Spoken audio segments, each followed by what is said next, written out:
السلام عليكم ورحمة الله. اهلا بيكم في فيديو جديد. النهاردة ان شاء الله الفيديو الفينش والتشطيب والفرش.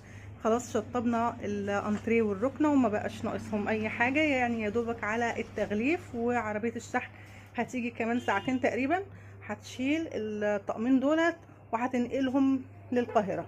ماشي، هتسلمهم للعميل في القاهرة. فطبعا انتوا عارفين ان كل طقم بنعمله بيعدي على مراحل كده في الفيديوهات، يعني مراحل الشغل بتاعته، يعني تنجيد القعده، تنجيد الظهر، الشيله، مش عارفه ايه الحاجات دي كلها. فبنعمل كل دوت، يعني طول ما احنا شغالين بنصور وبننزل الفيديوهات على القناه.